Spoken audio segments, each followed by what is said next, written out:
नमस्कार सभी का राम राम। स्वागत है आप सभी का हमारे अमृत कंप्यूटर यूट्यूब चैनल में। मेरे प्यारे दोस्तों, आज की ये जो कंप्यूटर आरईसीटी का जो कोर्स है और इस कोर्स का जो एग्ज़ाम है 24 अगस्त 2025 को, उस एग्ज़ाम के लिए बहुत ही खास और बहुत ही इम्पोर्टेंट क्लास होने वाले हैं। इस क्लास में हम पूरे 35 ऐसे क्वेश्चन जानने वाले हैं जो एग्ज़ाम के लिए बहुत ही महत्वपूर्ण है। अगर आपकी तैयारी अभी तक बिल्कुल नहीं है और आप एग्ज़ाम में अपना अच्छा खासा नंबर लाना चाहते हैं, तो आप इस क्लास को पूरा ज़रूर देखना है। देखिए दोस्तों, ये वैसे तो हम यहाँ पर हर रोज आपके लिए एक-एक क्लास ला रहे हैं जिसमें 35-35 क्वेश्चन डेली कर रहे हैं। अगर आपने अभी तक हमारी पिछली कक्षाएँ नहीं देखी हैं, यानी कि पिछली जो क्लास चली हैं वो नहीं देखी हैं, आज की ये जो क्लास है हमारा पार्ट 5 वीडियो है। ये जो क्लास हमारी पार्ट 5 का जो वीडियो है, इस वीडियो में हम टोटल जो 35 क्वेश्चन करने वाले हैं वो तो बहुत ही महत्वपूर्ण है। पर आपने जो पहले क्लास नहीं देखे हैं उसमें भी बहुत ही खास और इम्पोर्टेंट क्वेश्चन हमने 35 करवा कर रखे हैं। तो आपको करना क्या है, हमारे जो पिछले वीडियो हैं उन सभी को भी देखना है और उन सभी का आंसर आपको जानने की कोशिश करना है और आपको यहाँ पर आइडिया लेना है कि एग्जाम में किस तरह के क्वेश्चन पूछे जाते हैं, है ना। तो चलिए हम आगे बढ़ते हैं और जानते हैं हमारा यहाँ पर पहला क्वेश्चन क्या होने वाला है और किस तरह के क्वेश्चन एग्जाम में आने वाले हैं। आप ये मानकर चलिए कि इन 35 क्वेश्चन में से आपके कम से कम 4 से 5 प्रश्न आने के पूरे पूरे चांस हैं, यानी कि ऐसे क्वेश्चन मैंने इस क्लास में ऐड किए हैं कि 4 से 5 क्वेश्चन आराम से इस क्लास से ही आ सकते हैं। तो इसलिए आपको बड़ा ध्यान लगाकर और बड़े अच्छे तरीके से समझकर इन क्लास को अच्छे से अटेंड करना है। ये नहीं कि हम ये जो क्लास है वो देखे जा रहे हैं, मोबाइल साइड में रख दिया, फॉर्मेलिटी पूरी कर रहे हैं, ऐसा बिल्कुल नहीं करना है। आपको सभी क्वेश्चन को ध्यान से समझना है।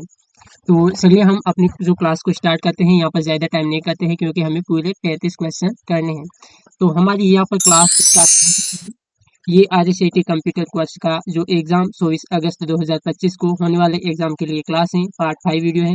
उसमें आपको पास होने का पूरा 90% चैलेंज करता हूँ मैं आपको यहाँ पर। 90% चैलेंज है कि आप इस क्लास को अगर देखोगे और पिछली जो कि क्लासेस चली उन सभी को आप देख लोगे और अच्छे से समझ लोगे, तो आप एग्ज़ाम में आराम से 20 से 25 क्वेश्चन आराम से कर लोगे। अगर आप पिछली सभी कक्षाएं देख ले, तो पिछले जितने भी वीडियो मैंने बनाए हैं उन सभी वीडियो को देख लेते हो और ध्यान से उन वीडियो को समझते हो और सभी क्वेश्चन को अच्छे से समझते हो, तो आप यहाँ पर 20 से 25 क्वेश्चन आराम से राइट कर सकते हो।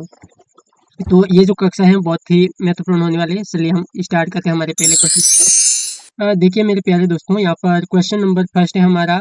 एक्सेल 2019 में संख्याओं की एक रेंज में सबसे अधिक मानों को खोजने के लिए कौन सा फंक्शन प्रयोग किया जाता है। देखिए क्वेश्चन क्या कह रहे हैं, क्वेश्चन को पहले समझिएगा। एम एस एक्सेल 2019 में, इसमें एम एस एक्सेल 2019 में संख्याओं की एक रेंज में सबसे अधिक मानों को खोजने के लिए कौन सा फंक्शन प्रयोग किया जाता है। एक्सेल में आप कोई भी रेंज सिलेक्ट करो और उस रेंज में सबसे बड़ी संख्या कौन सी है ये आपको पता लगाने के लिए आपको मैक्स फॉर्मूला का उपयोग करना होगा।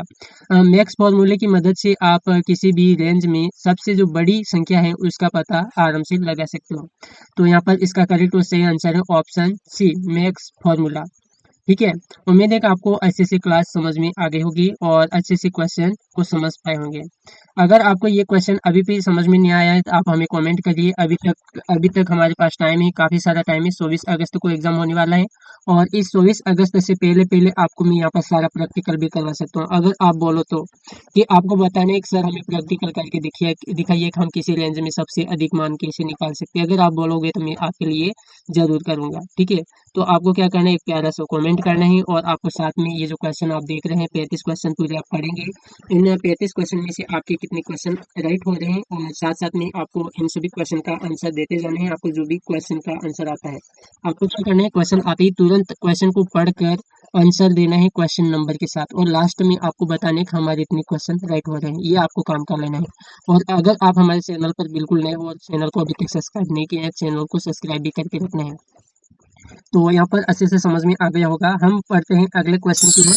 हमारा अगला क्वेश्चन है एम एस एक्सेल यानी कि एक्सेल 2019 में वी लुकअप फंक्शन क्या करता है। देखिए प्यारे साथियों, वी लुकअप फंक्शन का क्या कार्य होता है। आपकी जानकारी के लिए बता दूं कि वी लुकअप फंक्शन का कार्य होता है कि एम एस एक्सेल में जब वी लुकअप फंक्शन का हम उपयोग कैसे और कब करते हैं, तो किसी भी तालिका के पहले कॉलम, मतलब एक हमारे पास एम एस एक्सेल में तालिका है, उस तालिका के पहले कॉलम की वैल्यू को खोजने के लिए हम वी लुकअप का फंक्शन का उपयोग करते हैं और उसी से संबंधित जो वैल्यू है उसका डाटा भी ये फाइंड करके हमें देता है। मतलब देखिए इसका करेक्ट आंसर ऑप्शन भी है, किसी तालिका के पहले कॉलम में वैल्यू की वैल्यू को खोजता है, वैल्यू को क्या करता है, खोजता है, और उसी पंक्ति में एक संबंध वैल्यू लौटाता है। मतलब उस जो पहली कॉलम में जो वैल्यू है उसको खोजने के बाद उस वैल्यू से संबंधित जो भी डाटा है उस डाटा को लौटाने का काम VLOOKUP का होता है। अगर आपको इसका प्रॉपर तरीका पूरा जानना है तो आपको इसके लिए हमें कमेंट करना है, VLOOKUP फंक्शन के बारे में बताइए यो करके, ठीक है। तो VLOOKUP फंक्शन का हम प्रॉपर डिटेल से आपको अच्छे से एक्सप्लेन कर देंगे। इसके बाद इसका करेक्ट और सही आंसर है ऑप्शन बी। उसके बाद आता है हमारा अगला क्वेश्चन, MS एक्सेल। यहाँ पर MS एक्सेल नहीं दे रखा है, पर मैं यहाँ पर बोल रहा हूँ कि MS एक्सेल यानी कि एक्सेल 2019 में डेटा वैलिडेशन सुविधा का क्या उद्देश्य है। MS एक्सेल 2019 में डेटा वैलिडेशन सुविधा का उपयोग क्या है, उद्देश्य क्या है। तो प्यारे साथियों, डेटा वैलिडेशन एक MS एक्सेल में बहुत ही अच्छा ऑप्शन है मेरे हिसाब से।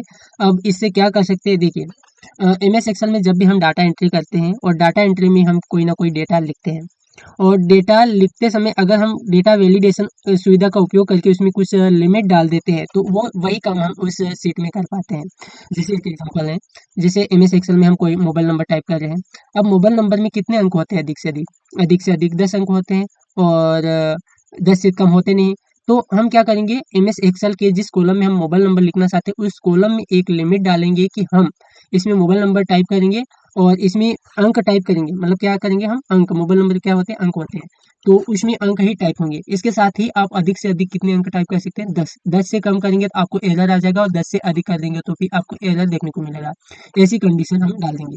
जब भी हम फास्ट तरीके से कभी भी डाटा एंट्री का कार्य करते हैं और गलती से कोई अल्फाबेट टाइप हो जाता है उस कॉलम में, या फिर कोई नंबर ज़्यादा बढ़ जाता है या फिर कम हो जाता है गलती से, तो उस समय एरर आ जाएगा। मतलब उस डेटा से संबंधित एरर दे देगा कि ये जो आपने डाटा लिखा है वो गलत है, कृपया सही फिल कीजिए।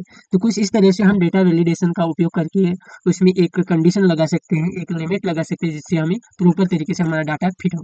तो इसका करेक्ट और सही आंसर क्या हो रहा है, ऑप्शन सी। सेल में डाले गए डेटा के प्रकार को प्रतिबंधित करने के लिए करते हैं। मतलब डेटा में हम जो भी डाटा डालेंगे उस डेटा को प्रकार, इस डेटा को प्रतिबंधित करने के लिए हम डेटा वैलिडेशन सुविधा का उपयोग करते हैं। ठीक है, उम्मीद है कि आपको समझ में आ गया होगा। अगर और भी समझ में नहीं आया तो आप हमें कमेंट करके बताइए, हम एक एक जानकारी आपको अच्छे से समझा देंगे। अभी ये हमारी क्वेश्चन वाली क्लास चल रही है, इसलिए यहाँ पर हम ज़्यादा डिस्कस नहीं करते। जो आपको मैं प्रॉपर तरीके से बोल कर बता सकता हूँ उतना यहाँ पर बताने की पूरी कोशिश करता हूँ। पर अगर आपको प्रैक्टिकल पूरा तरीका सीखना है तो इसके लिए आपको कमेंट करना है, और आपको इसके लिए एक अलग से वीडियो मिलेगा जो प्रॉपर तरीके से मैं आपको पूरे एक्सप्लेन के साथ सिखाऊंगा। ठीक है, तो उम्मीद है कि आपको ये क्वेश्चन भी समझ में आ गया होगा, और इसका करेक्ट और सही आंसर ऑप्शन सी। इसके बाद अगला क्वेश्चन हमारा, एक्सेल 2019 में विशिष्ट मानों को पूरा करने वाले एक रेंज में कितनी सेल की संख्या को गणना करने के लिए किस फंक्शन का उपयोग किया जाता है। देखिए प्यारे साथियों, एक्सेल 2019 में किसी विशिष्ट मान, मतलब कोई भी एक विशिष्ट मान ले लीजिए, इस विशिष्ट मान को पूरा करने वाले एक रेंज में कितनी सेल है, मतलब उस विशिष्ट मान से संबंधित वो कितनी सेल के अंदर फिट है, उसकी जो काउंट है, मतलब गणना करने के लिए किस फंक्शन का उपयोग करते हैं। देखिए, अगर आपको क्वेश्चन समझ में नहीं आया तो एक बार और बता देता हूँ। ये कहना चाहता है कि जैसे आप मान लो कोई एक आपके पास स्कूल डेटा शीट है, और उस स्कूल डेटा शीट में सभी स्टूडेंट के नाम है और सभी स्टूडेंट की परसेंट इसमें आपने दर्शा रखी है। जो स्टूडेंट 1 तारीख को आया था उसके लिए परसेंट P लगा रखी है, और जो स्टूडेंट नया आया 1 तारीख को उसके लिए आपने लगा रखा है एब्सेंट, उसके लिए A दर्शा रखा है। यूँ करके आप 1 से लेकर 30 तारीख तक अपना जो डाटा है, मतलब प्रेजेंट एब्सेंट में लगा देंगे। और हमें लास्ट में ये देखना होता है कि हमारे स्कूल में जो भी स्टूडेंट हैं वो कितनी दिन तक एब्सेंट रहा, मतलब कितने दिनों की एब्सेंट मारे हैं, कितने दिनों को प्रेजेंट मारे हैं। उन प्रेजेंट और एब्सेंट को निकालने के लिए हम काउंट इफ फंक्शन का उपयोग करेंगे। मतलब उसमें कितने सेल के अंदर हमने पी लिख लिखा है, उन सेल को गिनती करने के लिए हम काउंट इफ फंक्शन का उपयोग करेंगे। किसका उपयोग करेंगे, काउंट इफ। तो यही कहना चाहते हैं कि किसी विशिष्ट मानों को पूरा करने के लिए, पूरा करने वाले एक रेंज में कितने सेल की संख्या है, सेल की संख्या गिनना चाहते हैं। मतलब पी वाली सेल की संख्या कितनी है, उनकी संख्या वो बता देगा, और ए वाली संख्या कितनी है वो इसमें बता देगा। इससे हमें ये पता चल जाएगा कि ए वाली बताएगा, इसका मतलब ये है कि ये इतने दिन एब्सेंट है, और पी बताएगा, पी का मतलब इतने प्रेजेंट आ रही है, मतलब इतने दिन ये प्रेजेंट है, और उसी की ये सेल की संख्या मतलब गिनता है। तो सेल की ये संख्या गिनने के लिए हम काउंट फंक्शन, मतलब गिनती करना, और एक कंडीशन लगाएंगे। कंडीशन के लिए हम इफ फंक्शन उपयोग करेंगे। ठीक है, तो काउंट इफ जो फंक्शन इसका करेक्ट और सही आंसर है। उसके बाद हम अगला क्वेश्चन देखते हैं। उम्मीद है क्वेश्चन समझ में आ गया होगा। एक्सेल 2019 में एक वर्कशीट की डिफ़ॉल्ट ओरिएंटेशन क्या है प्यारे दोस्तों? ये मैं आपको बार-बार हमेशा अपने क्लासों में रिपीट करवाता रहता हूँ और बहुत ही अच्छे तरीके से आपको समझाता हूँ कि ये क्वेश्चन आएगा ही आएगा और एग्ज़ाम में क्वेश्चन इसी तरीके से आते हैं, ये भी आपको मैं बार-बार जब मैं क्लासों में पढ़ाता हूँ तो उस समय आपको बताता हूँ। तो आप अगर उस समय ध्यान देते हैं तो आपको ये क्वेश्चन 100% आता होगा। तो इसका जो आंसर है वो आप कमेंट करके हमें बताइए कि इसका सही और करेक्ट आंसर क्या होगा? देखिए क्वेश्चन क्या कह रहा है? क्वेश्चन कहना चाहता है कि एक्सेल 2019 में वर्कशीट की डिफ़ॉल्ट ओरिएंटेशन क्या है? ओरिएंटेशन मतलब ओरिएंटेशन क्या है वो बता दो और ओरिएंटेशन होते कितने प्रकार के हैं? आपको मैं यहाँ पर जानकारी दे देता हूँ। वैसे तो हमारे यहाँ पर नए स्टूडेंट भी होंगे और हमारी क्लास के स्टूडेंट भी होंगे और उनको भी अच्छे से समझ में आ जाएगा। देखो, ओरिएंटेशन होती है 2 प्रकार की। कितने प्रकार की होती है? 2 प्रकार की। जब भी हम MS Word, Excel, PowerPoint open करेंगे तो हमें ओरिएंटेशन ऑप्शन मिलता है जो 2 प्रकार के होते हैं। एक तो होता है पोर्ट्रेट और एक होता है लैंडस्केप। और ओरिएंटेशन का मतलब होता है पेज में जब हम पेज को लिखते हैं मतलब पेज की जो प्रिंट निकालते हैं, अगर हम खड़े पेज की प्रिंट निकालना चाहते हैं तो हम करेंगे पोर्ट्रेट। खड़े पेज को बोला जाता है पोर्ट्रेट और आधे पेज को बोला जाता है लैंडस्केप। और आपने देखा होगा कि एमएस वर्ड जब भी हम ओपन करते हैं और ओपन करते ही हमें खड़ा पेज मिलता है वो मतलब पोर्ट्रेट पेज मिलता है और जो पोर्ट्रेट हमारा एक ओरिएंटेशन है। क्या है? ओरिएंटेशन है। और उसी तरह से एक्सेल में पूछा गया है कि एक्सेल में जो वर्कशीट का जो डिफ़ॉल्ट ओरिएंटेशन होता है वो क्या होता है? एक्सेल में आपकी जानकारी के लिए बता दूँ कि एक्सेल में भी जो ओरिएंटेशन डिफ़ॉल्ट होता है वो आपका मिलता है पोर्ट्रेट ही मिलता है। कौन-सा मिलता है? पोर्ट्रेट और पावर पॉइंट में मिलता है लैंडस्केप। तो ये ध्यान रखना है। इसका करेक्ट सही आंसर है ऑप्शन बी। का कौन-सा आंसर सही था वो हमें कमेंट करके बताइएगा। और ये क्वेश्चन लगभग कितने स्टूडेंट को आ रहा था ये भी मैं देखना चाहता हूँ। हमारे क्लास के स्टूडेंट क्या कर रहे हैं? उनके कोई कमेंट वगैरह हमें देखने को नहीं मिल रहे हैं। क्या आप हमारी क्लासों को नहीं देख रहे हैं क्या? देखिए आप वैसे क्लास तो अटेंड करते ही हैं हमारी वहाँ पर सेंटर पर आपको यूट्यूब पर भी हमारी क्लासें ज़रूर देखनी है। इससे क्या है कि आपका यहाँ पर 2 फ़ायदे हैं। जब आप क्लास में जो ये क्लास देखते हो मतलब सेंटर पर क्लास देखते हो तो उस समय आपको कोई जानकारी समझ में नहीं आती तो आपको अच्छे से मैं एक्सप्लेन यहाँ पर एडिटिंग के साथ समझाता रहता हूँ ताकि आपको और भी अच्छे तरीके से समझ में आ जाए। तो इसलिए आपको ये वीडियो है, वीडियो क्लास ज़रूर अटेंड करना है। वीडियो क्लास में आपको बहुत कुछ सीखने को मिलेगा, ठीक है? तो आपको यहाँ पर हमारी क्लास को लाइक भी कर देना है, अपने दोस्तों के साथ शेयर कर देना है और हमें कमेंट में बताना है कि आपके कितने क्वेश्चन राइट हो रहे हैं और हमारे जो पढ़ाने का तरीका है आपको कैसा लग रहा है, ये हमें कमेंट में बताना है। यहाँ पर बी आंसर राइट है। उसके बाद आता है अगला क्वेश्चन पावर पॉइंट 2019 में स्लाइड शो को प्रथम स्लाइड से शुरू करने के लिए कौन सा कीबोर्ड शॉर्टकट प्रयोग होता है? पावर पॉइंट में स्लाइड शो को शुरू करने का जो शॉर्टकट है वो क्या है? तो लगभग सभी स्टूडेंट साथी को आता होगा। देखिएगा क्वेश्चन आप बड़ा देकर यहाँ पर कंफ्यूज नहीं होना है, क्वेश्चन को पढ़ना है और क्वेश्चन क्या कहना चाहता है उसको अच्छे से समझना है। ये कहना चाहते हैं पावर पॉइंट में स्लाइड शो को शुरू करने की फंक्शन कीज़ क्या है? और ये जो फंक्शन कीज़ है लगभग सभी स्टूडेंट को आती होगी और इसका करेक्ट और सही आंसर है ऑप्शन ए मतलब F5 स्लाइड शो को शुरू करने की फंक्शन कीज़ कौन सी है? F5 ठीक है? इसका करेक्ट और सही आंसर है ऑप्शन ए। उसके बाद अगला क्वेश्चन आता है एमएस पावर पॉइंट मतलब पावर पॉइंट 2019 में किस रिबन टेप का उपयोग स्लाइड की पृष्ठभूमि का स्वरूप बदलने के लिए किया जाता है? अगर आपको पावर पॉइंट 2019 में रिबन मतलब आप किस रिबन टेप का उपयोग करके किसी भी स्लाइड के पृष्ठभूमि का स्वरूप बदल सकते हैं मतलब पृष्ठभूमि इसकी बदल सकते हैं, बैकग्राउंड बदल सकते हैं, थीम बदल सकते हैं स्लाइड के, वो है हमारा डिजाइन टेप। कौन सा टेप है? Design tape. अगर आप अपने इमेज पावर पॉइंट में स्लाइड का थीम बैकग्राउंड बदलना चाहते हैं तो उसके लिए आप जाएंगे डिजाइन टेप में, ठीक है? डिजाइन टैब में जाएँगे उसके बाद आपको वहाँ पर आप अपने स्लाइड का थीम वगैरह बदल सकते हैं। इसके बाद अगला क्वेश्चन है पावर पॉइंट 2019 में स्लाइड शो टैब का उद्देश्य क्या है? देखिए स्लाइड शो टैब का उद्देश्य है कि आपको प्रेजेंटेशन को शुरू करना होता है। इससे आप क्या कर सकते हैं स्लाइड शो टैब की मदद से प्रेजेंटेशन को शुरू कर सकते हैं।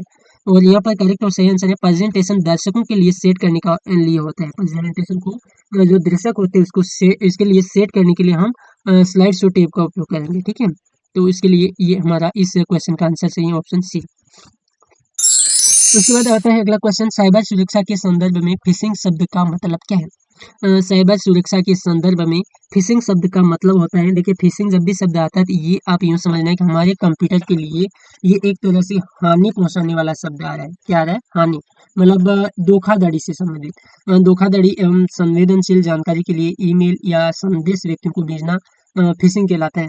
अगर कोई भी व्यक्ति किसी भी व्यक्ति को अगर कोई ऐसे मैसेज जो धोखाधड़ी से संबंधित होते हैं और भी मतलब व्यक्ति के को नुकसान पहुंचा सकते हैं, ऐसे मैसेज हम भेजते हैं तो वो क्या किसके अंतर्गत आता है, फिशिंग। ठीक है, तो हमें इस तरह के किसी को मैसेज वगैरह नहीं भेजनी, वो फिशिंग में आता है। मतलब सामने वाले व्यक्ति को खतरे में डाल सकता है और उसको धोखाधड़ी वगैरह दे सकता है। ठीक है, तो यहाँ पर ऑप्शन इसका सही और करेक्ट आंसर ऑप्शन सी है।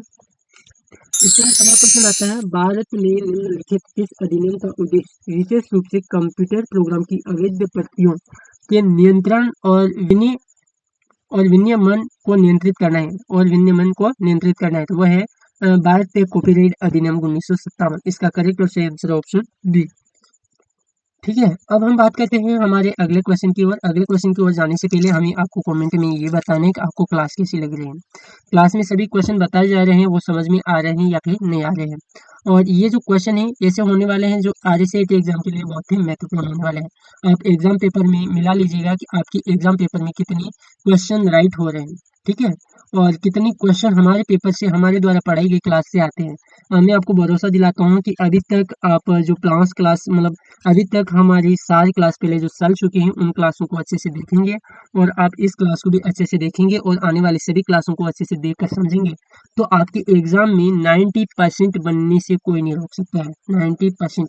इसलिए मैं कह रहा हूँ, देखिए दोस्तों, यहाँ पर मैं आपकी जानकारी के लिए बता दूँ कि कंप्यूटर में क्या होता है, एक जैसे ही क्वेश्चन होते हैं। अब हमारे पास पूरे 24 दिन पड़े हैं, आज से कितने दिन पड़े हैं, 24 दिन। आप गिनो 24 इंटू 35 करो तो कितने क्वेश्चन हो रहे हैं।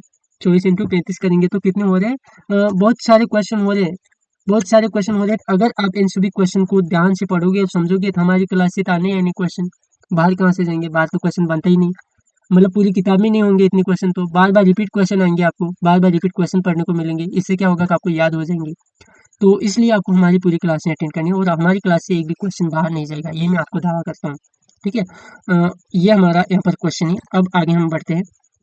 इसका करेक्ट और सही आंसर ऑप्शन बी। ठीक है, तो यहाँ पर आपको भरोसा दिलाता हूँ कि हमारी क्लासों को आप पूरा देखते हैं। ठीक है, विंडोज ऑपरेटिंग सिस्टम में सिस्टम रिस्टोर पॉइंट किस कार्य के लिए अनुमति देता है। देखिए, सिस्टम रिस्टोर पॉइंट आप सभी को पता होगा कि रिस्टार रिस्टार हम कंप्यूटर को क्यों करते हैं, कब करते हैं।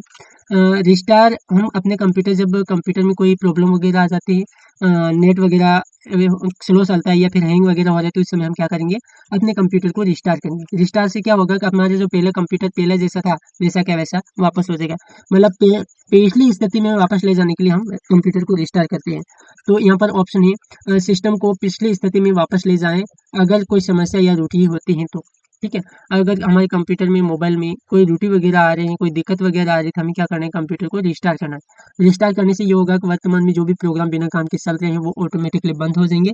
उसके बाद हम जो भी कंप्यूटर चलाना चाहते हैं, काम करना चाहते हैं, वो आराम से कर सकते हैं। ठीक है, इसका करेक्ट सही आंसर है ऑप्शन बी। ठीक है, और इसका सही और करेक्ट आंसर ऑप्शन बी यहाँ पर राइट आंसर है। उसके बाद हम अगला क्वेश्चन देखते हैं। एक्सेल 2010 में find and replace dialog box खोलने के लिए कौन सा शॉर्टकट प्रयोग होता है। तो MS एक्सेल में find and replace box open करने के लिए हम करेंगे Ctrl+S का उपयोग। ठीक है, ये क्वेश्चन बार बार रिपीट हो रहा है, इसलिए मैं यहाँ पर समझा नहीं रहा हूँ। वैसे ही आपको पहले इस क्वेश्चन को देख लेना है, पहली वाली क्लास में मैंने आपको अच्छे से समझा रखा है। उसके बाद आती है हमारी अगला क्वेश्चन, MS एक्सेल वर्कबुक में नई वर्कशीट डालने की शॉर्टकट कौन सी क्या है। MS एक्सेल के वर्कबुक में नई वर्कशीट डालने की शॉर्टकट कौन सी है, F11 है। क्या है, Shift+F11 है। क्या है, Shift+F11। यहाँ पर Shift+F11 कहीं पर नहीं दे रखे हैं, तो इसका करेक्ट और सही आंसर क्या हो जाएगा। वैसे यहाँ पर Ctrl+N दे रखा है, और Ctrl+N का उपयोग होता है कि एक्सेल में नई वर्कबुक लाना है। अगर हम एक्सेल में नई वर्कबुक लाना चाहते हैं, नई वर्कबुक लाने के लिए हम Ctrl+N का उपयोग करेंगे, पर वर्कबुक के अंदर नई शीट लाने के लिए हम करेंगे Shift+F11, और यहाँ पर कोई भी ऑप्शन यहाँ पर नहीं बताया जा रहा है। इसका मतलब ये है कि इस क्वेश्चन में दिए गए ऑप्शन है वो गलत है। ठीक है, एग्जाम में कभी कभी ऐसे ऐसे क्वेश्चन एक दो तो आते ही रहते हैं, तो आपको क्या करना है, ऐसे क्वेश्चन अगर आपको मिलते हैं तो यहाँ पर इस क्वेश्चन के आपको बोनस मार्क के मिलते हैं। ठीक है, मतलब इस क्वेश्चन के नंबर आपके नहीं काटे जाते हैं, क्योंकि क्वेश्चन ही आगे से ही गलत है।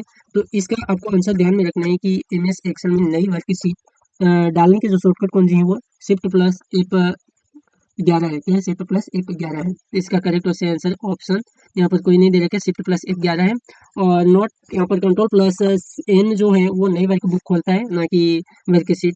ये जो प्रश्न दे रखे हैं, इसमें जो विकल्प दे रखे हैं वो सारे के सारे गलत है। ठीक है, इसके बाद आता है अगला क्वेश्चन, एक्सेल 2019 में सैन्य रेंज में संयुक्त रेंज को ऑटो सम करने के लिए कौन सा कीबोर्ड शॉर्टकट आता है? एमएस एक्सेल में अगर आप संयुक्त रेंज का ऑटो सम करना चाहते हैं तो इसके लिए हम करेंगे अल्टर प्लस बराबर का उपयोग। वैसे सम का मतलब क्या होता है? सम का मतलब होता है योग करना, टोटल टोटल निकालना, ठीक है। अगर हम किसी का योग निकालना चाहते हैं तो इसका सूत्र है वो सम सूत्र है। क्या है? सम सूत्र। अगर हम किसी शॉर्टकट की के माध्यम से डायरेक्ट सम करना चाहते हैं, ऑटोमेटिकली सम करना चाहते हैं, तो इसके लिए हम प्रेस करेंगे अल्टर प्लस बराबर। इसका करेक्ट और सही आंसर है ऑप्शन सी, अल्टर प्लस बराबर। इसके बाद अगला क्वेश्चन आता है हमारा, कौन सा प्रिंटर डेटा या छवियों को कागज की सतह पर तेज गति से स्याही की छोटी बूंदी छिड़क कर प्रिंट करता है? मतलब कौन सा प्रिंटर डेटा या छवियों को कागज की सतह पर तेज गति से स्याही की मदद से छोटी बूंदी छिड़क कर प्रिंट करता है? तो वो है इंकजेट प्रिंटर। देखिए, स्याही की छोटी बूंदे मतलब स्याही की बूंदे, ये स्याही को हम इंग्लिश में क्या कहते हैं? इंक कहते हैं। तो हमारा इंकजेट प्रिंटर हो जाता है, ठीक है।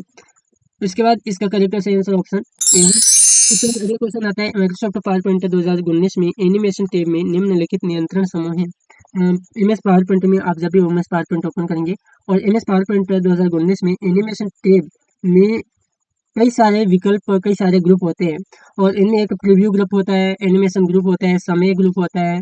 ये सभी यहाँ पर बटन्स आपको एनिमेशन टैब के अंदर मिल जाते हैं। बटन मिलते हैं या फिर नहीं मिलते हैं। वैसे तो मैं यहाँ पर टाइम मिलते ही आपको यहाँ पर प्रैक्टिकल जानकारी दे दूंगा। मेरा काम ही यही है कि आपको कंप्यूटर की अच्छी से अच्छी जानकारी देना और जीरो से हीरो बनाना, ठीक है। तो इसका करेक्ट और सही आंसर ऑप्शन डी। उसके बाद अगला क्वेश्चन आता है हमारा, कौन सा इनपुट डिवाइस नहीं है? देखिए, इनपुट डिवाइस की अगर हम बात करें इनमें से कौन सा इनपुट डिवाइस नहीं है? और मैंने इनपुट और आउटपुट डिवाइस के बारे में जो पिछली कक्षा हमारी चली है उन कक्षाओं में अच्छे से आपको समझा दिया है, ठीक है। तो यहाँ पर आपको विशेषकर ध्यान देना है कि इनमें से कौन सा इनपुट डिवाइस नहीं है। तो इनपुट डिवाइस इनमें से प्लॉटर नहीं। क्या है? प्लॉटर। प्लॉटर एक आउटपुट डिवाइस है। प्लॉटर की मदद से हम क्या कर सकते हैं? प्लॉटर एक प्रिंटर का प्रकार है। किसका प्रकार है? प्रिंटर का। और प्लॉटर होता है वो प्रिंट देने का काम करेगा, इसलिए ये इनपुट नहीं करेगा, आउटपुट डाटा को, रिजल्ट को बाहर निकालेगा, ठीक है। तो इसका करेक्ट और सही आंसर है ऑप्शन सी। उसके बाद अगला क्वेश्चन आता है, कौन सा इनपुट आउटपुट डिवाइस के रूप में उपयोग नहीं किया जाता है? सबसे उपयुक्त विकल्प सुनिए। ऑप्शन दे रखे हैं, इनमें से कौन ऐसा है जो ना तो इनपुट के अंदर आता है और ना ही आउटपुट के अंदर आता है? तो वो होता है हमारा मॉडेम। और मॉडेम का पूरा नाम की बात करें, मॉडेम का पूरा नाम है मॉड्यूलेटर डीमॉड्यूलेटर। और मॉडेम का काम होता है कि कंप्यूटर में इंटरनेट का कनेक्शन करने का काम होता है, ना कि इनपुट और आउटपुट करने का काम होता है। तो उम्मीद है कि आपको अच्छे से समझ में आ गया होगा। उसके बाद अगला क्वेश्चन हम देखते हैं, इसका करेक्ट और सही आंसर ऑप्शन। इसके बाद अगला क्वेश्चन आता है, कौन सा रीड ओनली मेमोरी रोम का प्रकार नहीं है? कौन सा रोम का प्रकार नहीं है? तो इनमें से कौन सा आपको रोम का प्रकार नहीं लग रहा है? वैसे यहाँ पर मैं जानकारी के लिए बता दूँ कि यहाँ पर programmable read only memory P ROM होता है, ये पी रोम भी रोम का ही प्रकार है। इरेजेबल पी रोम भी एक रोम का ही प्रकार होता है, रीड ओनली मेमोरी का ही प्रकार होता है। और फ्लैश मेमोरी कोई भी रीड ओनली मेमोरी का प्रकार नहीं होता है। तो इसका करेक्ट और सही आंसर है नहीं है, ये पूछा जा रहा है फ्लैश मेमोरी है। क्या है? Flash memory. Flash memory computer में जो रीड ओनली मेमोरी रोम का प्रकार नहीं होता है, रोम का प्रकार नहीं होता है। इसका उसके बाद अगला क्वेश्चन आता है, सर्च इंजन की भूमिका क्या है? सर्च इंजन की भूमिका होती है कि वेब क्रोलिंग, इंडेक्सिंग, सर्चिंग, ये सभी हमारे सर्च इंजन के अंतर्गत आते हैं, ठीक है। उसके बाद अगला क्वेश्चन हमारा राइट है। अगला क्वेश्चन है हमारा अगला क्वेश्चन है हमारा, ईमेल में बीसीसी का पूरा नाम बताइए। इस क्वेश्चन का कितने स्टूडेंट आंसर दे पाते हैं वो हम देखते हैं। जब तक आप आंसर दे रहे हैं तब तक अगर आप हमारे चैनल पर बिल्कुल नए हैं, चैनल को अभी तक सब्सक्राइब नहीं किया, चैनल को सब्सक्राइब जरूर कर लेना है, ठीक है। तो बताइए बीसीसी का पूरा नाम क्या होता है? बीसीसी का जो पूरा नाम होता है वो होता है ब्लाइंड कार्बन कॉपी। क्या होता है? Blind carbon copy. इसका करेक्ट आंसर ऑप्शन बी है। उसके बाद अगला क्वेश्चन आता है, रुपए क्या है? रुपए क्या है आपकी जानकारी के लिए बता दूं, रुपए एक डेबिट कार्ड का ब्रांड है। क्या है? डेबिट कार्ड का ब्रांड है, ठीक है। रुपए कार्ड को हम डेबिट कार्ड का ब्रांड भी कहते हैं। उसके बाद अगला क्वेश्चन आता है, कौन सा मोबाइल डिजिटल वॉलेट नहीं है? देखिए, मोबाइल के डिजिटल वॉलेट मतलब डिजिटल वॉलेट के अंदर कौन कौन है वो हमें देखना है। तो यहाँ पर कौन सा मोबाइल डिजिटल वॉलेट नहीं है? तो वो है हमारा free charge, MobiKwik, Airtel money, ये सभी हमारे मोबाइल वॉलेट का ही एग्जांपल दे रखे हैं, पर इनमें से कोई नहीं इसका करेक्ट और सही आंसर होगा, ठीक है। इनमें से कोई नहीं, इसका करेक्ट और सही आंसर है ऑप्शन डी। उसके बाद हमारा क्वेश्चन अगला आता है, निम्नलिखित में से कौन से सोशल नेटवर्किंग साइट नहीं है? प्यारे दोस्तों, इनमें से कौन सी एक सोशल नेटवर्किंग की साइट नहीं ये बताने हैं आपको। देखिए, सोशल नेटवर्किंग साइट कौन सी होती हैं? वे साइट जिन साइट के माध्यम से हम अपने दोस्तों या परिवारजनों से एक साथ जुड़ कर रहते हैं। जैसे व्हाट्सएप हो गया, फेसबुक हो गया, इंस्टाग्राम, ट्विटर, लिंक्डइन, स्नैपचैट, ये सभी सोशल नेटवर्किंग की साइट है। इन साइट के माध्यम से हम क्या करते हैं, अपने दोस्तों या परिवारजनों से जुड़ कर रहते हैं और एक दूसरे से मिलकर रहते हैं, बातचीत कर सकते हैं। तो यहाँ पर पूछा जा रहा है कि ऐसी कौन-सी मतलब इनमें से कौन-सी सोशल नेटवर्किंग की साइट नहीं है? नहीं है ये बताना है। फेसबुक तो अपना सोशल नेटवर्किंग साइट है, सोशल मीडिया, है ना? इंस्टाग्राम भी सबसे फेमस और प्रसिद्ध सोशल नेटवर्किंग की साइट है। अभी वर्तमान में सबसे ज़्यादा इंस्टाग्राम ही चल रहा है। गूगल सर्च, देखिए प्यारे दोस्तों, गूगल जो सर्च होता है वो एक सोशल नेटवर्किंग साइट नहीं, ये एक सूचनाओं को खोजने वाली साइट है, कंपनी है। तो ये क्या है, एक गूगल सर्च है, वो सोशल नेटवर्किंग की साइट नहीं। इसका करेक्ट और सही आंसर है ऑप्शन सी। उसके बाद क्वेश्चन अगला आता है हमारा, राजस्थान संपर्क पोर्टल के माध्यम से निम्नलिखित में से कौन सी सेवाएं प्राप्त की जाती है? राजस्थान जो पोर्टल संपर्क ऐप है, राजस्थान का जो संपर्क पोर्टल है, उस पोर्टल के माध्यम से आप कौन सी सेवाओं का जो सेवाएं जो प्राप्त कर सकते हैं। तो मैं आपकी जानकारी के लिए बता दूं कि राजस्थान संपर्क एक ऐप भी होता है, मोबाइल ऐप। उस ऐप से या फिर राजस्थान संपर्क पोर्टल के माध्यम से आप अपने जो शिकायत है वो दर्ज कर सकते हैं। क्या कर सकते हैं? शिकायत दर्ज कर सकते हैं। अगर आपको कोई सरकारी विभागों में के बारे में किसी भी प्रकार की शिकायत वगैरह दर्ज करवानी है तो आप इस ऐप के माध्यम से या फिर इस पोर्टल के माध्यम से कर सकते हैं। तो इसका करेक्ट और सही आंसर है ऑप्शन सी। इसके बाद हमारा क्वेश्चन अगला आता है, आधार नामांकन के दौरान निम्नलिखित में से कौन सा बायोमेट्रिक डेटा जमा किया जाता है? जब भी हम आधार कार्ड का नामांकन करवाते हैं, आधार कार्ड बनवाते हैं, उस समय हमें बायोमेट्रिक के साथ साथ और क्या जो डेटा है वो जमा किया जाता है? हमारा आवाज की पहचान की जाती नहीं, आधार कार्ड बनवाते समय आवाज की पहचान नहीं ली जाती है। रेटिना स्कैन से, हाँ दोस्तों, रेटिना जो स्कैन यानी आंखों का जो स्कैन है वो लिया जाता है। आप सभी को पता होगा कि रेटिना स्कैन, आंखों का स्कैन आधार कार्ड नामांकन के दौरान लिया जाता है। ठीक है, तो इसका करेक्ट और सही आंसर है ऑप्शन बी। उसके बाद अगला क्वेश्चन आता है हमारा, पैन कार्ड के लिए कहाँ से आवेदन करना है? पैन कार्ड, एक नया पैन कार्ड बनाने के लिए कहाँ से हमें आवेदन करना होता है? मतलब किस साइट के माध्यम से आवेदन करना होता है? एक नया पैन कार्ड बनाने के लिए आपको NSDL या फिर UTI की ऑफिशियल साइट से पैन कार्ड आवेदन करना होता है। और यहाँ पर ऑप्शन NSDL दे रखा है और यहाँ पर इसका correct answer option A, NSDL। इस वेबसाइट के माध्यम से हम क्या कर सकते हैं, एक नया पैन कार्ड के लिए आवेदन कर सकते हैं। और नया पैन कार्ड बनाते समय हमें एक फॉर्म भरना होता है, उस फॉर्म का जो नाम होता है वो 49A होता है। अगर एग्जाम में क्वेश्चन आ जाए, नया पैन कार्ड बनाने के लिए फॉर्म नंबर कौन सा भरना होता है, तो उस समय हमें बताना है 49A, 49A जो करके एक फॉर्म मिलता है, उस फॉर्म को हमें भरना होता है। तो इस प्रश्न का सही और correct answer option A, NSDL। इस साइट के माध्यम से आप एक नया पैन कार्ड बना सकते हैं। उसके बाद आ रहा है, MS वर्ड 2010 में सेनेट टेक्स्ट के फॉन्ट स्टाइल और आकार को बदलने के लिए कौन सा मेनू विकल्प प्रयुक्त किया जाता है? MS वर्ड 2019 या MS वर्ड 2010 में अगर हम किसी भी सेलेक्ट टेक्स्ट को सेलेक्ट करते हैं, उसके बाद उसका फॉन्ट स्टाइल, मतलब फॉन्ट के अलग अलग स्टाइल, उसका आकार छोटा बड़ा या फिर कलर वगैरह, इसके कोई भी इफेक्ट देने देना है, फॉन्ट स्टाइल, जो फॉन्ट कलर, फॉन्ट का आकार, तो इसके लिए हमें किस मेन्यू में जाना होता है? तो इसके लिए हम जाएँगे होम टैब के फ़ॉन्ट ग्रुप में। किसमें जाएँगे? होम टैब के फ़ॉन्ट ग्रुप में। इसमें पेज लेआउट दे रखा है, ये नहीं, इंसर्ट दे रखा है, नहीं, फॉर्मेट कैरेक्टर दे रखा है, नहीं।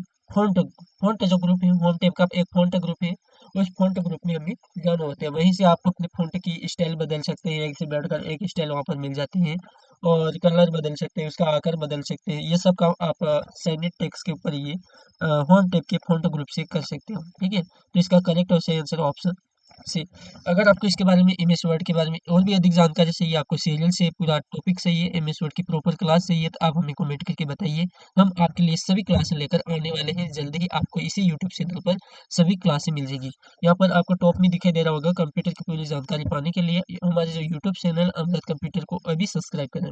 वो भी बिल्कुल फ्री में यूट्यूब खोलिए और सर्च में टाइप कीजिए अमृत कंप्यूटर और कंप्यूटर सीखिए बिल्कुल फ्री में। आप जो वीडियो देख रहे हैं, इसी चैनल का नाम है अमृत कंप्यूटर। और इस चैनल पर कंप्यूटर को बिल्कुल फ्री में सिखाया जाता है और बेसिक जानकारी से लेकर एडवांस तक की जानकारी प्रॉपर तरीके से इस चैनल पर सिखाया जाता है। इसलिए आपको करना क्या है, हमारे चैनल को सब्सक्राइब करके रखना है, ठीक है। तो इसका करेक्ट और सही आंसर है, इस क्वेश्चन का करेक्ट सही आंसर है ऑप्शन सी। उसके बाद अगला क्वेश्चन आता है, एमएस वर्ड 2019 में आपके द्वारा सर्वप्रथम में की गई पिछली क्रिया को पूर्ववत करने के लिए कौन सी कुंजी का संयोजन होता है, मतलब प्रयुक्त होती है। एमएस वर्ड में पिछली क्रिया को फिर से दोहराने के लिए, पिछली क्रिया को फिर से करने के लिए जो शॉर्टकट की है वो कंट्रोल प्लस जेड। मतलब हमने जो पहले क्रिया करते हैं उस क्रिया को वापस रिपीट करने के लिए अगर हम करना चाहते हैं तो इसकी शॉर्टकट की कंट्रोल प्लस जेड होगी, ठीक है। इसका करेक्ट सही आंसर ऑप्शन। उसके बाद अगला क्वेश्चन आता है, क्वेश्चन नंबर 31। एमएस वर्ड 2019 में जब आप दस्तावेज मुद्रित होने पर कैसा दिखेगा, मतलब एमएस वर्ड में आप जब भी कोई भी डॉक्यूमेंट बनाएंगे तो वो मुद्रित होने पर, मतलब हम उसको बेचना मतलब प्रिंट निकाल कर देंगे, तो प्रिंट निकालने से पहले, मतलब प्रिंट निकालने के बाद कैसा दिखेगा, प्रिंट में हमें कैसा दिखाई देगा, तो ये पहले हमें कंप्यूटर में चेक कर लेना है। अगर आप डायरेक्ट प्रिंट कर देंगे तो क्या होगा, पेज में कोई टेक्स्ट आगे पीछे, कोई लाइनें छोटी बड़ी ये हो जाएगी। इसका प्रीव्यू हमें देखना ज़रूरी होता है ताकि हमारा जो पेज है वो बिगड़े ना। तो उसके लिए हमें प्रिंट प्रीव्यू ऑप्शन का उपयोग करना होगा, ताकि हमें एक प्रीव्यू दिखाई देगा कंप्यूटर में कि आपका पेज है वो कुछ इस तरह से रहेगा और आपकी प्रिंट इस तरह से आएगी। बाकी में आप यहाँ पर ओके करना चाहते हैं तो उस समय फिर आप करेंगे ओके, फिर आपका प्रिंट निकल कर आएगा, ठीक है। तो इसके लिए हमें प्रिंट प्रीव्यू ऑप्शन का उपयोग करना होगा, ठीक है। इसका करेक्ट आंसर है ऑप्शन ए। उसके बाद अगला क्वेश्चन आता है हमारा, एमएस वर्ड 2010 में कौन सा रिबन टेब विकल्प आपके दस्तावेज में टेबल्स, पिक्चर और चार्ट जोड़ने के लिए कहते हैं। आपको मैंने क्लासों में बार बार बताया है, अगर आप क्लास अच्छे से अटेंड करते हैं हमारी सेंटर वाली क्लास, यूट्यूब पर क्लास जल्दी ही आ जाएगी। बस चैनल को सब्सक्राइब करके रखना है, आपका प्यार और सपोर्ट हमें बनाए रखना है। आपको यूट्यूब पर भी सारी क्लासें फ्री में मिल जाएगी, MS Word, Excel, PowerPoint से भी क्लास मिल जाएगी। ई मित्र का सारा काम भी आपको इसी चैनल पर ऑनलाइन ही मिल जाएगा, तो आपको चैनल को सब्सक्राइब करके रखना है। वैसे हमारे सेंटर के स्टूडेंट जो भी अभी वीडियो देख रहे हैं वो बताइए है कि एमएस वर्ड 2010 में कौन सा रिबन टेब विकल्प आपके दस्तावेज में टेबल्स, पिक्चर, चार्ट आदि को जोड़ने के लिए कहते हैं। अगर आपको एमएस वर्ड 2010 में अपना टेबल वगैरह जोड़ना है, पिक्चर जोड़ना है, तो उसके लिए हम क्या करेंगे, इंसर्ट टैब का उपयोग करेंगे। किसका करेंगे, इंसर्ट टैब में जाएंगे, वहां से आप नई टेबल बना सकते हैं, पिक्चर इंसर्ट कर सकते हैं, चार्ट को जोड़ सकते हैं। ये सभी का काम आप इंसर्ट टैब की मदद से कर सकते हैं। उसके बाद हमारा 33वां क्वेश्चन है, एमएस वर्ड 2010 में दस्तावेज सहेजने के लिए डिफ़ॉल्ट एक्सटेंशन क्या होता है। एमएस वर्ड 2010 के दस्तावेज का जो डिफ़ॉल्ट एक्सटेंशन होता है वो .doc होता है, .docx होता है। क्या होता है, देखिए प्यारे दोस्तों, यहाँ पर आपकी जानकारी के लिए बता दूं, एमएस वर्ड यानी कि एमएस वर्ड एक एमएस ऑफिस का एक सॉफ्टवेयर है। एमएस ऑफिस जो सॉफ्टवेयर है, एमएस ऑफिस जो कंपनी है, एमएस ऑफिस के कई सारे टूल होते हैं। एमएस वर्ड है, एक्सेल है, पावर पॉइंट है और भी कई सारे इसमें टूल सॉफ्टवेयर आते हैं। अब क्या ये टाइम पे टाइम अपडेट होता रहता है, जैसे ये पिछले 2003 से अपडेट होते आ रहे हैं। 2003 अगर क्वेश्चन, अभी तो एमएस वर्ड के बारे में यहाँ पर इतनी प्रॉपर तरीके से रिसेंट एग्जाम में क्वेश्चन तो नहीं पूछेंगे, पर अभी यहाँ पर कोई आप पटवारी की तैयारी कर रहे हैं, पुलिस कांस्टेबल की तैयारी कर रहे हैं, तो उस समय ऐसे क्वेश्चन पूछे जाते हैं। कोई भी कंपटीशन एग्जाम हो उसमें ऐसे क्वेश्चन पूछे जाते हैं। एमएस वर्ड 2003 की फाइल का डिफ़ॉल्ट एक्सटेंशन क्या होता है, तो 2003 की बात कर रहे हैं, ठीक है। तो 2003 के फाइल का जो एक्सटेंशन होता है वो .doc होता है। क्या होता है, 2003 के फाइल का। और 2003 के बाद जितने भी नए वर्जन आए हैं उन सभी वर्जन में .doc के साथ एक्स लगा दिया गया है। अगर क्वेश्चन आ जाए एमएस वर्ड 2007 के फाइल का डिफ़ॉल्ट एक्सटेंशन क्या होता है, तो 2007 3 के बाद का है, तो इसका 3 के बाद का है तो इसमें आएगा .docx। और आगे 2010, 19 इन सभी में .docx लगाया हुआ है, इसमें एक्स लगाया हुआ है। बस 2003 वाले फाइल में आपको ध्यान रखना है कि 2003 वाला क्वेश्चन अगर आ जाए तो आपको ध्यान में रखना है कि इसमें एक्स नहीं है, एक्स को बाद में जोड़ा गया है, ठीक है। तो ये उम्मीद है कि आपको क्वेश्चन अच्छे से समझ में आ गया होगा। इसी तरह से क्वेश्चन भी आते हैं एक्सेल के बारे में, अभी आता है एमएस एक्सेल 2019 की फाइल का बाय डिफॉल्ट एक्सटेंशन क्या होता है। 2019, 2010, 2007 के फाइल का जो एक्सटेंशन नेम होता है एक्सेल का वो होता है .xlsx, XLSX, ठीक है। और 2003 के फाइल का था .xls, .xls 2003 का, एक्स से नहीं जोड़ा गया, इसमें एक्स ही पैटर्न है 2003 वाले फाइलों में। और 2003 के बाद जितने भी नए वर्जन आए उनमें एक्स जोड़ा गया, पर एक्सेल का पूरा एक्सटेंशन आपको ध्यान में होना चाहिए, एक्स एल एस एक्स, ठीक है। तो उम्मीद है कि आपको समझ में आ गया होगा। उसी तरह से यहाँ पर अगला आता है पावर पॉइंट का। पावर पॉइंट का भी क्वेश्चन पूछा जाता है। पावर पॉइंट 2010 के दस्तावेज के सृजने के लिए डिफॉल्ट एक्सटेंशन क्या होता है? तो वही इसमें पावर पॉइंट के लिए आएगा पीपीटी, पीपीटीएक्स।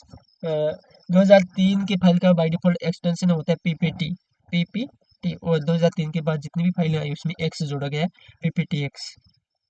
तो पावर पॉइंट का रहता है पीपीटी, पीपीटी एक्स। एक्सेल का रहता है x L x, x L S x. और इमेज वर्ड का रहता है डॉट डी ओ सी एक्स। ठीक है, तो यहाँ पर करेक्ट आंसर ऑप्शन डी। 19 में दस्तावेज की पंक्ति की शुरुआत में तेजी से जाने के लिए शॉर्टकट कुंजी किस शॉर्टकट कुंजी का हम उपयोग करते हैं? एम एस वर्ड 2019 में या फिर एम एस वर्ड 2010 के दस्तावेज की जो पंक्ति है उसकी शुरुआत में तेजी से जाने के लिए हम करेंगे होम टेप का उपयोग, होम बटन का उपयोग। किसका करेंगे? Home button. कीबोर्ड में एक होम बटन होती है, होम बटन की मदद से हम जब भी हम एम एस वर्ड में किसी लाइन में जाते हैं और हम उस लाइन के बीच में या फिर आगे सबसे आगे यहाँ पर कहीं पर भी हो और आपको डायरेक्ट शुरुआत में आना है, शुरुआत पॉइंट में आना है, तो इसके लिए आपको होम बटन दबाना होगा। ठीक है, इसका करेक्ट आंसर है ऑप्शन सी। उसके बाद इमेज वर्ड, ये आखिरी और लास्ट क्वेश्चन है। और आपको ये लास्ट क्वेश्चन जानने के बाद बताने हैं कि आपके टोटल कितने क्वेश्चन राइट हुए इस क्लास में। आपके 14 क्वेश्चन राइट हुए हैं या फिर नहीं हुए हैं, ये आपको हमें कमेंट करके बताना है। और आपकी तैयारी कैसी चल रही है अभी एग्जाम की, और किस तरह के क्वेश्चन आपके यहाँ पर आ रहे हैं और कैसे आ रहे हैं। और हमारे क्लास स्टूडेंट को ये भी बताना है कि क्वेश्चन कहाँ से आ रहे हैं, हमने पढ़ा है वहाँ से आ रहे हैं, कहीं बाहर से आ रहे हैं। ठीक है, तो ये हमें कमेंट करके ज़रूर बताना है। एमएस वर्ड 2010 में सेनेट टेक्स्ट को मध्य में संरेखित करने के लिए कौन सा शॉर्टकट कुंजी का उपयोग होता है? एमएस वर्ड 2010 में अगर किसी भी सेनेट के टेक्स्ट को मध्य में संरेखित करना है, मतलब मध्य में ले जाना है, तो उसके लिए जो शॉर्टकट की रहेगी वो कंट्रोल प्लस ई रहेगी। क्या रहेगी? कंट्रोल प्लस ई। कंट्रोल प्लस ई की मदद से हम टेक्स्ट को मध्य में यानी कि बीच में ला सकते हैं। इस तरह से ये क्वेश्चन होते हैं कंप्लीट। यहाँ पर 35 क्वेश्चन होते हैं। यहाँ पर हम और भी अधिक क्वेश्चन करवा सकते हैं, पर एग्जाम में 35 आते हैं और भी हमारे पास बहुत सारे क्वेश्चन है, पर यहाँ पर टाइम काफी सारा होता है, एक एक क्वेश्चन आपको अच्छे से समझाने होते हैं और क्लास हमारी बोरिंग ना रहे, इसी को देखते हुए मैं क्या करता हूँ, यहाँ पर आपके लिए 35 क्वेश्चन लेकर आता हूँ। और 35 क्वेश्चन को आप अच्छे से समझते हो और अच्छे से ध्यान से याद रख लेते हो, तो यकीन मानिए कि आप एग्जाम में अच्छे खासे परसेंटेज बना सकते हो। हमारी 24 तारीख तक 35 क्वेश्चन चलेंगे। 35 करने जाएंगे तो यहाँ पर काफी सारे क्वेश्चन आएंगे, जो काफी सारे रिपीट क्वेश्चन होंगे, जो आपको तुरंत क्लास में ही याद हो जाएंगे। बस आपको करना क्या है, आपको वीडियो को ही एक बार ध्यान से देख लेना है। और आप जैसे वीडियो को ध्यान से देख लेते हो तो आपको ना तो लिखने की जरूरत है और ना ही याद करने की जरूरत है, यहीं पर आपकी जो क्वेश्चन है वो याद हो जाएंगे। ठीक है, तो यहीं तक हम अपनी क्लास को एंड करते हैं, मिलते हैं नेक्स्ट क्लास में। तब तक के लिए आप इस क्लास को पूरा एक बार फिर से रिपीट कर दीजिए, ताकि आपकी अच्छी से अच्छी तैयारी हो सके। इसका करेक्ट और सही आंसर है ऑप्शन ई। टेक्स्ट को मध्य करने की जो शॉर्टकट की कंट्रोल प्लस ई होती है। तो यूं करके हमारे ये क्वेश्चन कंप्लीट हो गए। तो मिलते हैं हम नेक्स्ट क्लास में, तब तक के लिए बाय बाय, जय हिंद।